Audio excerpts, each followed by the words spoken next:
This is Disney's Aladdin for the Sega Genesis, developed by Virgin Interactive and published November 1993 by Sega, being played for the Something Awful Disney Games LP Mega Thread. I'm Shadowhog. I'm Mateo 360. And I'm Aces High. So, what do you guys know about this game? That apparently I'm not as great at this as I thought I was. Yeah. It's not like it's that hard a game. Well, I can beat it on difficult, but some of the things that you're showing, I'm just like, what? What?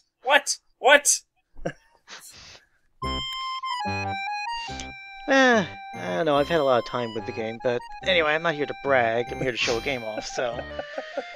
I left all the cutscenes in, obviously.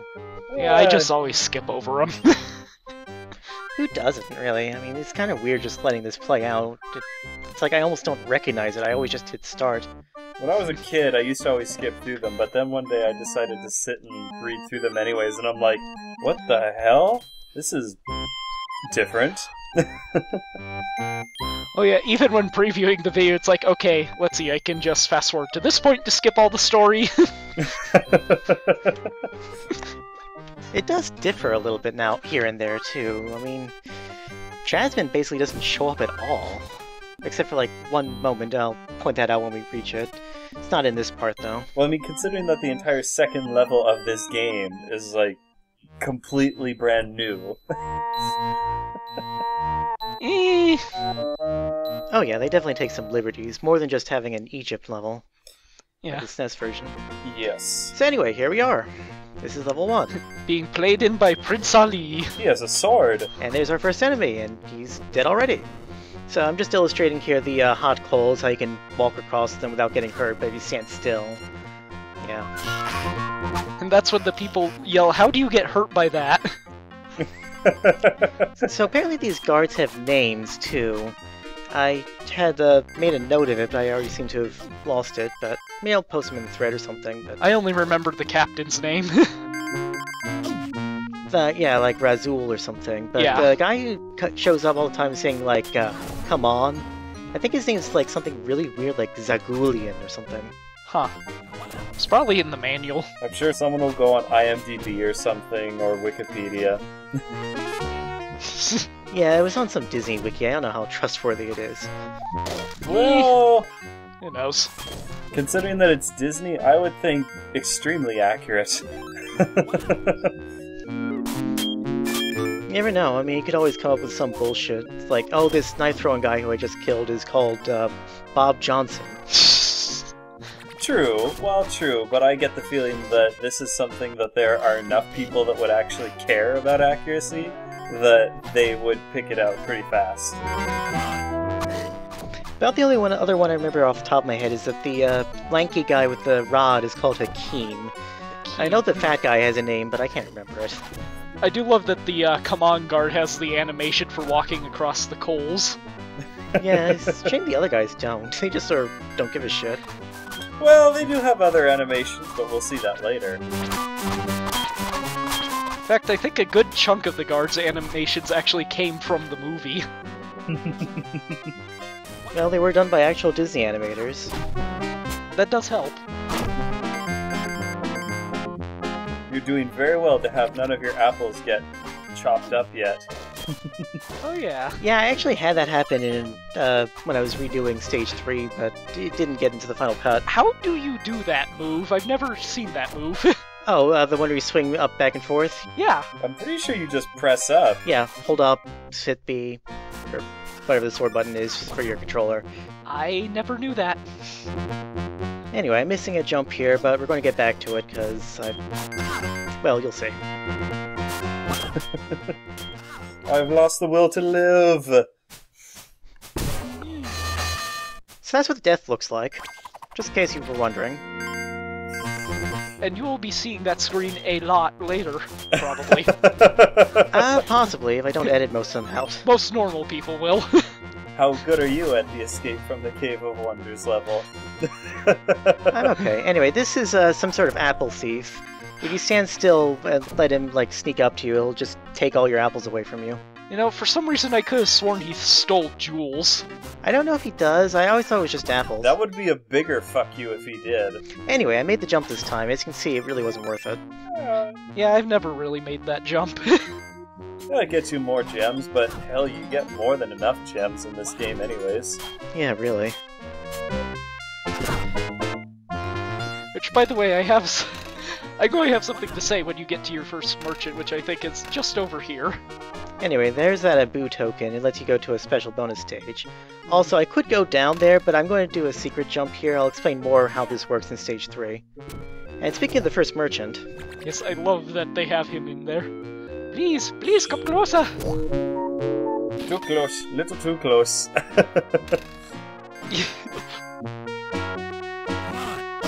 I've heard that he's supposed to be like the genie in after the movie takes place, but it is a makes theory. sense. Although, why do you buy wishes?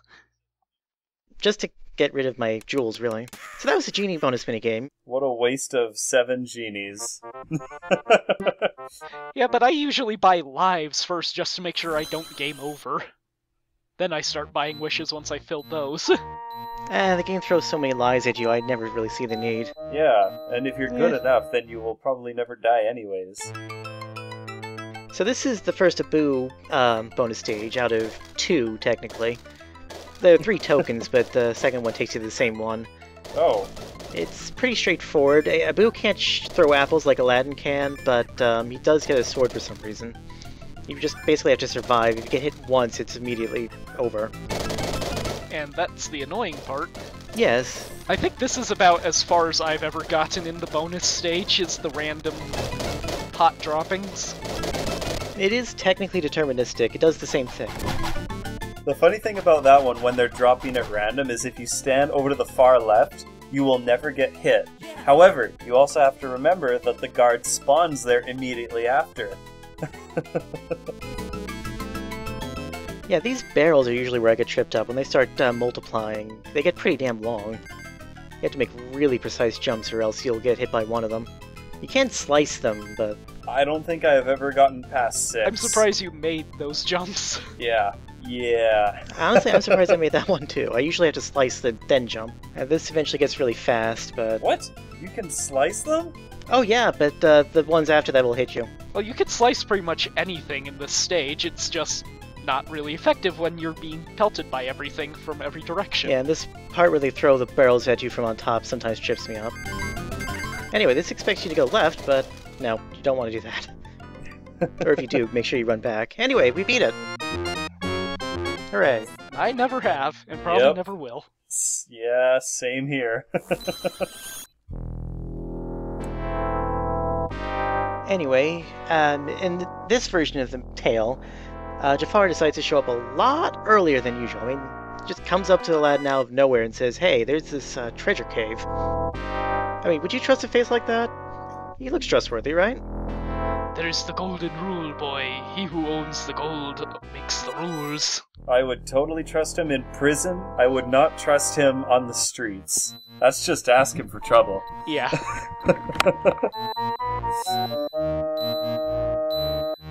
The desert. Okay, so I'm going to start here by going off to the left, which clearly has absolutely nothing worth doing anything at all. I'm not even sure why I did it, in all honesty. So let's kill the snake. I like his fez. You know, I read somewhere that that was supposed to be Hiss from Robin Hood, but I don't really see it. So as you can see, that thing I was saying that had absolutely nothing, complete lie, actually had a 1-up. But you have to go back to it for some reason. Because game developers are dicks. So, do you have to kill the snake, or do you just have to collect the apples and then go back? Another 1-up. If you put your head directly in that Mickey Mouse head, free 1-up. Just kind of cute gimmick. As for killing the snake, no, I think you just have to run to the right a little. Yeah, because I don't remember killing the snake whenever I got that one. Yeah, you just run right, run left, it'll be there, even if you didn't run left in the first place. I'm glad you finally dropped the guard's pants. Yes, I was waiting for that. You can miss that jump, but not the one after it. It gives you a little leeway, there's a few gems. And yeah, the pants dropping animation's great. I always love that animation. I was hoping it happened a lot more often than it actually did when I ran this. I think it happens more on the lower difficulties, not as often on the higher, if I remember it right. Yeah, maybe. These damn palm trees. Basically, those animations are one of the reasons why I prefer this version over the SNES version. It's got the comedy of the film more. Yes. There's a genie token here, but it's placed so poorly you just pick it up when you run over. Don't know why they bothered. Especially considering that those genie tokens are really damn hard to actually use. No kidding. I'm just showing off the palm trees here because I kind of forgot to do it when we first came about it. They're really slippery, I'm not entirely sure why. Yeah, I'd always fall off those as a kid because I could not jump for anything. Not only are they kind of slippery, they're also kind of annoying, because if you get on them on the wrong way, then you just fall off anyways. You're just like, oh, I'm gonna jump. No, it won't let me jump for some reason. So, we could have ended the level right there if the Scarab hadn't run away. Anyway, this column here, you may notice, looks a little different from the other ones, as I'm trying to point out by looking up. Gosh. Jump up there. Oh hey, it's our next merchant. It will not break. It will not break. It broke. This is a famous Dead Sea Tupperware. Listen. Still good. Still good. I have most of that opening memorized. I love Aladdin. It took me several years to finally understand what the hell he was talking about. I know. You can go backward here if you have any interest in doing so, but I don't. I want to move forward. Yeah. I always love these bathroom things. Especially the giant genie one. Yep. Yeah. And Apu jumping on the guard. Thanks for that, Apu. I just noticed that last column also was goofy. Was it? Yeah, Huh. never noticed that before. I did not notice that those were... Hey, I actually won something this time. You got a life! Good job! If you can get one life out of those, then you're doing well. As if I have a life. Oh, that's okay. The PS1 Aladdin game actually has genie tokens you collect too, but it leads to a slot machine instead. You have to match three things to get a life. That's a little nicer. Well, as long as it doesn't have like a Jafar token that makes you lose immediately. No, it's Nashar or whatever her name is. So yeah, there's this snake charmer enemy. It shows up literally twice in the entire game. And there it goes. Anyway, this is the trick I was talking about. If you land directly on that, you normally only go that high, but if you walk off, hold jump, and then land on it, you go that high. Ah. Is that how you do that? Yeah, it's pretty easy to do consistently once you figure out what the hell you're doing. You just round up doing it kind of randomly. I'm letting this guy steal my apples because I like my stages filled with collectibles, really. And once you hit 99, they all go away. It's so annoying. Yep. They do? Yeah. Refuses to let you pick up any more until you start throwing some. Huh. Oh, yes, that's right. I don't remember that. I have fond memories of trying to beat this game on the hardest difficulty and then dying at the final boss and then going, fuck! I only have 5 apples! How the hell am I supposed to win now? Yeah, that's kind of a dick move. Here's the second and final snake charmer, and there he goes. They are now extinct. I am proud of myself. I'm gonna go back down here because there's a secret I wanted to show off. That's smoking, whatever the hell that's called. It looks like a pipe. You can see there's some stuff down there, but if you hit the smoking thing with a apple, a little platform opens up, and hey, what do you know? It's our third merchant. I did not know that was even hittable. That would explain why it's the only one in the game. I thought it was just a background element. I thought there were more of them. I think that one took me forever to figure out. I just randomly stumbled upon it. I don't think... if there are more of them, there aren't a lot of them. Yeah, I don't know. I don't think I remember seeing any more when I was previewing the video. That's the only one I know of. Mm-hmm. Anyway, this flute here, make note of it. I'm going to go on my way to pick it up. I'm going to explain what it does later. And then I die. It happens. I'm going to pick it up again, intentionally. See that flute? That flute led to my death. That's what it did. I hate this flute. Well, that is one of the things it did, yes. But it does something else later on in the stage. I mean, it doesn't control that pot? Nope, it doesn't control that pot. That pot is always available. Huh. Anyway, take care of this knife guy. Now you see, a 1-up's just randomly appeared out of nowhere. But I can't use the spring to get to it because I ran into the pipe. And if I try riding this rope, I can't make the jump because I'll land on this platform instead. But if I do that trick I mentioned earlier... Yeah! There you go. Huh. I've always wondered how to get that, now I know. It's nice that they actually put these in places to go, hey, try and see if you can reach this. Can you figure out the tricks in this game? One more thing where I do it, and I get a secret Abu token that you probably would never have known existed. Nope, wow. I didn't. Nope. Did not know that one existed. I don't know if I'm ever going to be able to get it. Yeah, they put some apples there to try and imply, hey, dude, there's something up here, can you get it? But, yeah, unless you know about that jumping trick, and I don't think it's explained anywhere, then, yeah, you'll have no idea.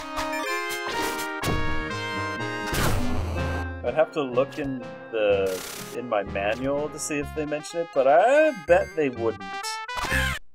It'll be one of those... Yeah, this game does some...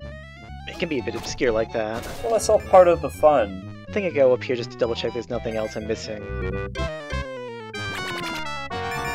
Anyway, it's boss time. I think this is Gazim from the opening of the movie. The humble thief! He wasn't with Jafar in this one, he's just randomly in the middle of Agrabah. Yep. He's also really easy to stun lock. Yep. Yoink! Well, second easiest boss. Anyway, remember that flute I was highlighting? That's what it does.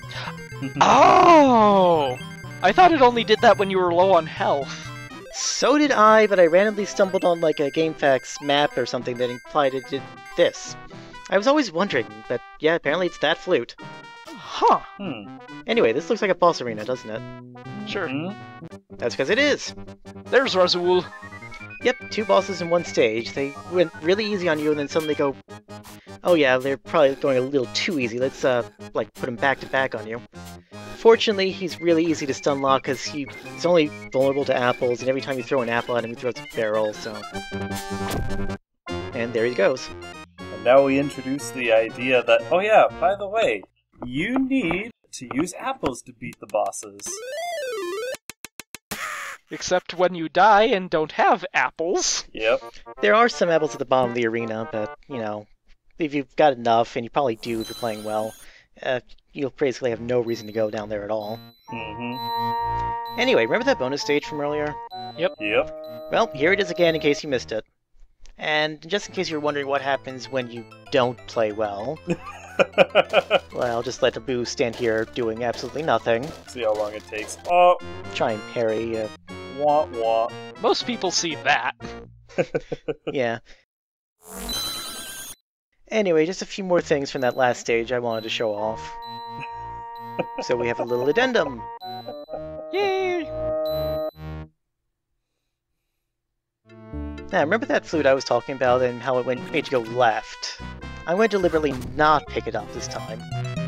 Now, when I hit the rope, straight up to Rezul. Huh. Can't go to the left at all. Wow. Huh. Screw you. That's interesting. As for Kazim, you know how I beat him on the left side of the arena last time? Yep. Okay, well, that flute doesn't show up if you beat him on the right. You have to go all the way back to the left and scroll right again for it to show up. That That's much what I I remember. usually have to do. Yep. And that's part 1. Next time we will pick up with the dungeon, I guess. Woo! Sounds good.